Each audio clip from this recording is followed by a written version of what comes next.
današnjem videu se bavimo pregledom grupne faze za reprezentaciju Srbije, tako da eto, ako vam se svidio ovaj video, bacite like i subscribe uz znak podrške.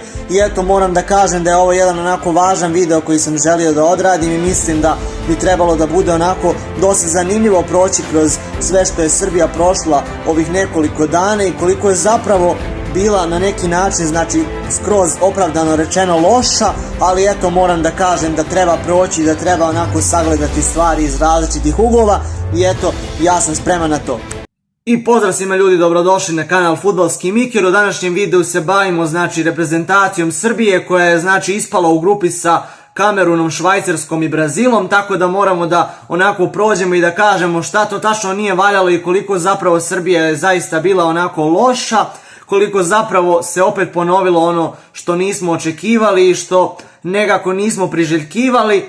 Jednostavno očekivanja su bila prevelika, a realnost je bila surova i potpuno drugačija, tako da eto, neki onako dosta neobičan rasplet se tu dogodio i ja sam spreman da onako prođemo kroz utakmice, da onako kažem šta mislim o protivnicima koji su se susreli sa Srbijom i da onako prođemo to i spojimo to u jednu onako konkretnu cjelinu. I eto, vidimo se sada u nastavku videa. I evo nas sada u samom nastavku videa, bavimo se znači temom vezanom za reprezentaciju Srbije i njenu grupu. Moramo da počnemo od prvog meča, a to je meč sa Brazilom. Znači moram da kažem da je Brazil, kao što sam i najavljivao, neko ko prosto izgleda neprolazno kao izazov i tako se i pokazao. Vidjeli smo da je Srbija izgledala dobro u prvom poluvremenu, ali nije mogla da nadigra Brazil bar u tom ofanzivnom smislu. U defanzivnom smislu se Srbija dosta dobro orijentisala i uspijevala je da odoli napadima Brazila koliko je god to mogla. Bio je nevjerovatan Vanja Milinković-Savić, kao što smo rekli u videu sam pričao o utakmici sa Brazilom i mislim da moram da kažem da je Brazil neko ko je stvarno onako pokazao da je mnogo bolji protivnik i da može stvarno mnogo toga da pruži. Iako traži onako prostora u našim greškama i uvijek je brži i tehnički potkovaniji nego mi, moram da kažem da je Srbija pokazala da može da se nosi sa njima, ali ne toliko koliko smo očekivali. Opet morali su više da pokažu ofanzivno i ostaje žal za tim. Moram da kažem da su na toj utakmici bili odlični, na primjer Andrija Živković je bio dosta dobar, koji je zatvarao Vinicius, ali nije pokazao dovoljno u ofanzivnom smislu. Nije valjalo to što nije bilo Kostića, pa je Mladenović morao da ga pokriva, što nije djelovalo baš najbolje. Pavlović je bio odličan na toj utakmici, također moram da pohvalim Nikolu Milenkovića. Veljković je bio solidan, Vanja Milinković-Savić odličan, njegov brat Sergej Milinković-Savić se prosto nije našao na toj utakmici, nije se vidio previše na terenu i nije pokazao ono što se od njega očekuje u kreativnom i ofanzivnom smislu. Ne može sve akcije da se grade preko Tadića i ne može Tadić sve sam da radi, to je nekako pogrešan sistem koji je ustaljen, ne znam kako su došli do toga, ali jednostavno ne možemo sve preko Tadića koji se dosta muči i trudi, ali ne može tu loptu sam da iznese i da dođe sam do gola. Jednostavno treba mu podrška saigrača koju on stalno traži, ali nije mogao nekako da je pronađe. Onda imamo Lukića, isto je bio odličan u duelima sa Neymarom i ostalim ofanzivcima kod Brazila. Moram da kažem isto da se Aleksandar Mitrović isto nije previše vidio na toj utakmici, jednostavno nije mogao da dođe do kontakta sa loptom pored opasnih štopera kao što su Thiago Silva i Marquinhos. Moram da kažem isto da svi ovi igrači su bili solidni, Gudelj je isto bio dosta dobar koji se vraćao u odbranu i onako pomagao tu Veljkoviću, ali eto, moram da kažem da je dobar u tom smislu, ali s druge strane je onako sklon da gubi lopte i nije onako nema kontinuiteta u kvalitetu kod njega, nekako se toplo-hladno igra, nekad se izgubi, nekada dobro odigra, ali to nije svakako dobro za jednog reprezentativca i ne možemo se zadovoljiti sa tim, ali opet njegovo iskustvo koje ima u Sevilji mora onako da prednjači i nekako dosta je pomoglo u nekim situacijama, ali nam je otežalo situaciju u drugom poluvremenu. U drugom poluvremenu se izdešavalo to da Srbija znači pada u tom nekom smislu i ne može da odgovori Brazilu što se tiče još ofanzivnijih napada. Kasnije smo imali to da su se gradile opet preko Neymara, Viniciusa, Rafinje, znači, ali na kraju gol postiže Richarlison.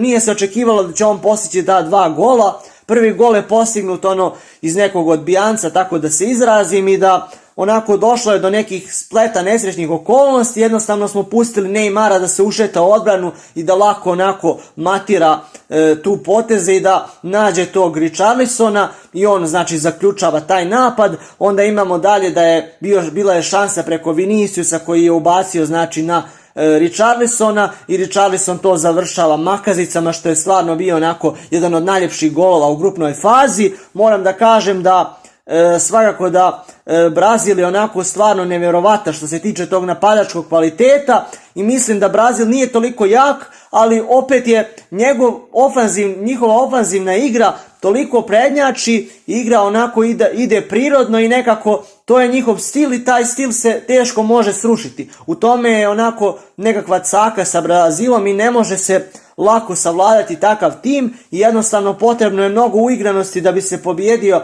njihov ofanzivni, defanzivni i vezni kvalitet. Moram da kažem da u napadu i dalje Srbija nije mogla ništa da pruži, iako su kasnije ušao i Vlahović, ušao je i Radonjić, znači vidjeli smo tu i Maksimovića, dosta se onako toga izmijenilo, ali i dalje Srbija nije mogla da napravi nešto konkretno i nije bilo šansi koje su mogle da zaprijete Alisonu Bekeru.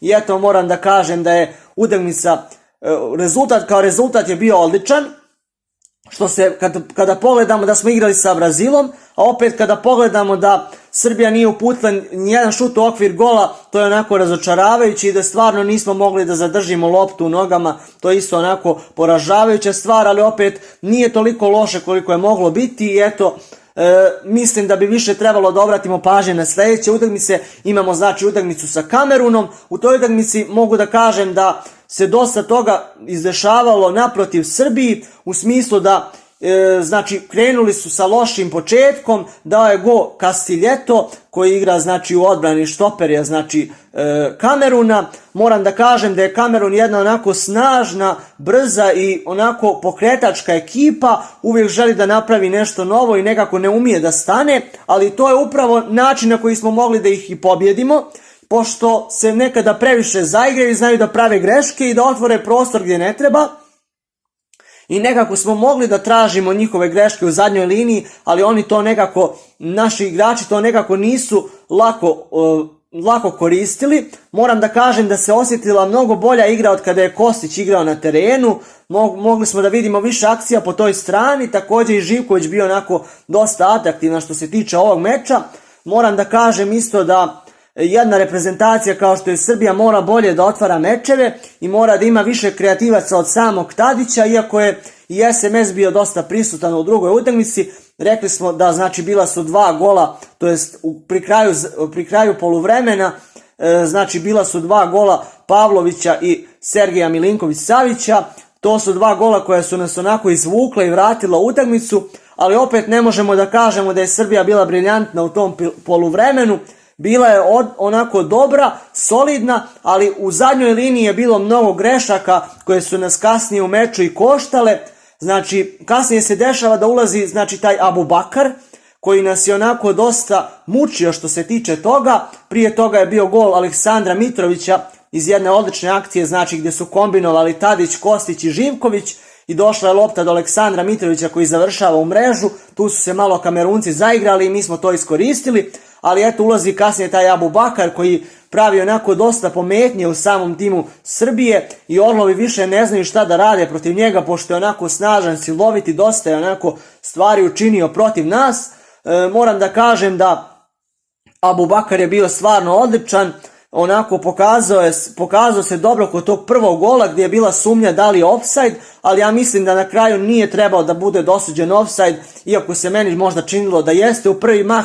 Ja bih rekao da kasnije odluka je bila pravilna i da je Abubakar postigao čist gol, onako lob jedan preko Vanje Milinković-Savića i odbrana se tu stvarno onako dosta, da kažem, raspala i nije mogla da se sastavi na pravi način i onda je usledio i drugi gol preko Abubakara koji postiže i asistenciju, to jest daje loptu za Choupo-Motinga koji sada vraća taj rezultat na 3:3 i kasnije se izdešavalo to da je Kamerun mogao i do više pobjede, ali eto ni Srbija se nije mogla sabrati i na kraju je remi ostao. Mislim da je poražavajuće to što je Srbija vodila 3:1, a završila 3:3. To pokazuje koliko je odbrana Srbije zapravo bila ranjiva i koliko zapravo neki su se stvari poklopile kako ne treba i koliko zapravo vezni red nije mogao da izdrži tu snagu i taj pressing koji je pravio Kamerun. I moram da kažem da je Kamerun onako baš atletska ekipa, uvijek su imali snage da trče, energije, uvijek su hitri, uvijek su spremni da šutnu na gol, nekako to je bilo stvarno neočekivano od njih. Vanja se odlično snašao s obzirom da je imao takvog protivnika, posebno Abubakara i Choupo-Motinga. Toko je Kambi je isto bio dosta onako ofanzivan i opasan, čak nije bilo Onane što je onako moglo da se vidi kao prilika za Srbiju, ali izgleda da oni to nisu mogli da iskoriste. Jednostavno Kamerun je i u ostalim pozicijama mnogo jak i mogao je da pokrije izostanak Onane. Kasnije imamo situaciju, znači možemo da kažemo da je ovaj meč završen kako ne treba i da su možda zadržali taj rezultat 3:1 ili 3:2, da su mogli više da pokažu protiv Švajcarske, svakako da su mogli. Znači imamo zadnji meč sa Švajcarskom, u tom meču Srbija je pokazala da onako želi da igra bolje, ušla je sa 2 napadača, Aleksandrom Mitrovićem, znači i Dušanom Vlahovićem. Tu se dosta onako toga izmijenilo i osjetili smo da je Srbija onako bolja, svježija, ali opet ta odbrana nije bila toliko dobra koliko smo htjeli da bude. Moram da kažem da je u tom meču bilo dosta zanimljivo postavka same Švajcarske i vidjeli smo da je Švajcarska bila dosta ofanzivnija nego što inače jeste. I ja sam neko ko je smatrao da Švajcarska neće dati puno golova, jer su takve utakmice Švajcarske, prosto oni idu na 1-2 gola i zaključe tu utakmicu i ne bude obično puno pogodaka kod Švajcarske, ali eto, dosta su se otvorili, a Srbija to nije umjela da iskoristi i mislim da je to jedna velika greška. U prvih 15 minuta nije se dešavalo ništa previše ozbiljno, imali smo par šansi koje je sprovela Švajcarska.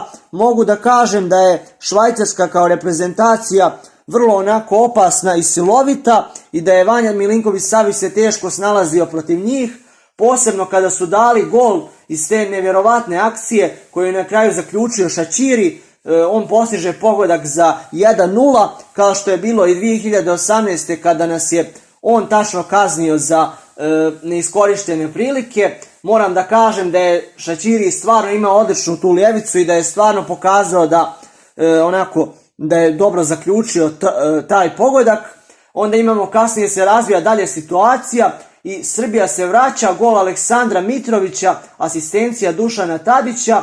Aleksandar Mitrović je postigao jedan odličan pogodak i tu smo već vidjeli šansu da se Srbija vrati i da pokaže koliko zaista može, iako se vidjelo da ni Švajcarci neće da se predaju.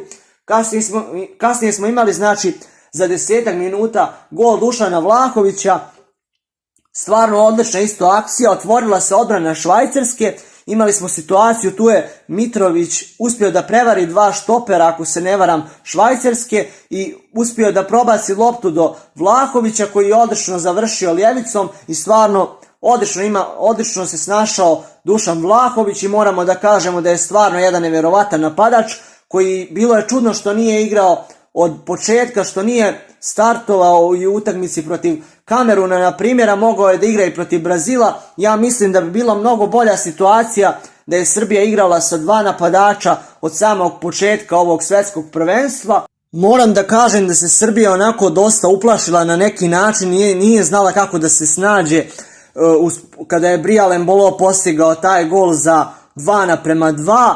Dosta se toga onako promijenilo i nisu više znali da igraju na pravi način kako oni to znaju. Švajcarska je to koristila na pravi način i jednostavno dobar gol Briala Emboloa na asistenciju Vidmera dosta je onako pomutio igru Srbije i nisu više znali kako da se izvuku iz situacije u koju su upali. U drugom poluvremenu Švajcarska nastavlja još jače, a odbrana Srbije je igrala što slabije, što znači da je prouzrokovalo golom Rema Frojlera koji trenutno igra u Nottingham Forestu, pamtimo ga iz vremena kada je igrao skorašnjeg u Atalanti.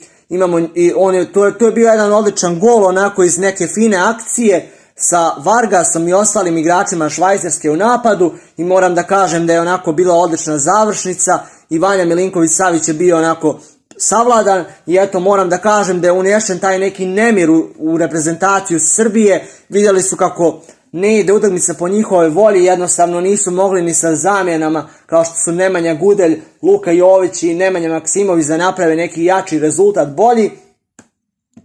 Jednostavno se utakmica privela kraju kako i jeste možda trebalo, ali eto jednostavno Srbija nije pokazala dovoljno, nije imala onako volje i žara, posebno kada je primila taj gol od Brijala, Emboloa i Frojlera, a bi Saša Lukić nije bio onako nešto nevjerovatan, isto Sergej Milinković-Savić je bio onako prosječan ili ispod prosjeka, Miloš Veljković isto lošiji, Strahinja Pavlović nije mogao da izdrži mnogo duela, jednostavno nije dovoljno iskusan za to, ali opet je pokušavao koliko je god mogao, ali jednostavno problem sa našom odbranom jeste što se loše pozicionira, jednostavno se svi nekako pogubimo kada protivnički tim dobije loptu, povlačimo se nazad, skupljamo se u gol i samim tim remetimo našeg golmana, a samim tim nekako i povjerenje tih navijača koji znači bodre tu Srbiju i svakako da to je jedna onako važna stvar i jednostavno